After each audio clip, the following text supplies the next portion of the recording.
नमस्कार, मैं मोहम्मद आसिफ और आप देख रहे हैं एसपीएन 9 न्यूज़। हिंडनबर्ग के खुलासे के बाद अडानी के कंपनियों की बर्बादी तो आपने देखा, लेकिन एक और नया खुलासा आपको दिखाते हैं जो आपने नहीं जाना होगा। और साथ ही साथ ये भी बताते हैं कि इतने सवाल उठने के बावजूद मोदी सरकार ने उस पर बातचीत क्यों नहीं की।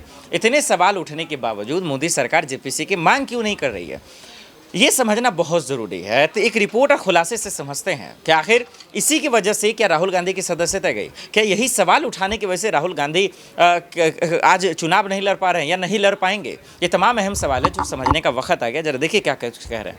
तो आज सुबह मैं पार्लियामेंट गया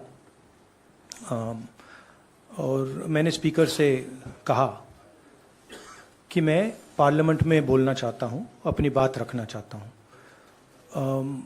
सरकार के शायद चार मंत्रियों ने मेरे ऊपर आरोप लगाया है, हाउस में आरोप लगाया है। तो मेरा हक है कि मुझे पार्लियामेंट हाउस में अपनी बात रखनी देनी चाहिए।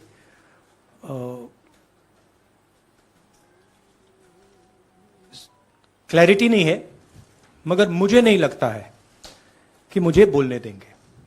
मैं होपफुल हूं कि कल मुझे बोलने दें।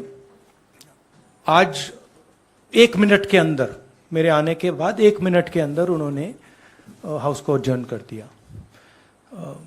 होपफुल हूं कि शायद कल मुझे बोलने दें, क्योंकि मैं अपनी बात रखना चाहता हूं, मगर पक्का नहीं मालूम। आइडिया यह है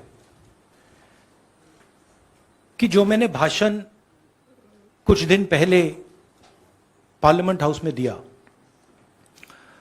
अदानी जी के बारे में, और जो नरेंद्र मोदी जी और अदानी जी का रिश्ता है उसके बारे में मैंने सवाल पूछे।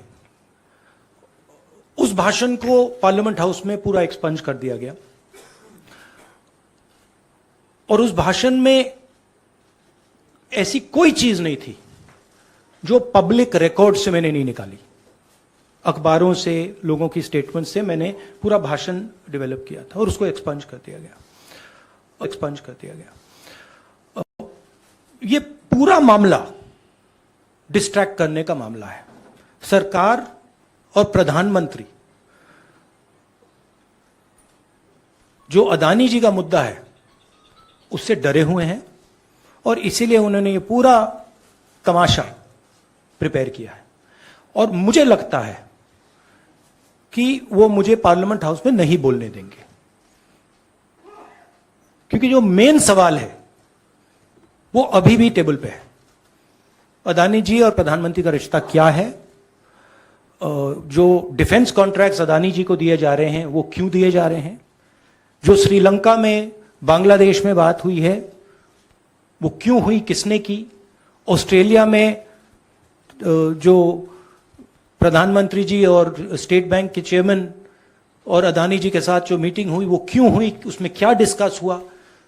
तो ये सब सवाल हैं जो प्रधानमंत्री जिसके जवाब नहीं दे पा रहे हैं, और ये मेन बात है।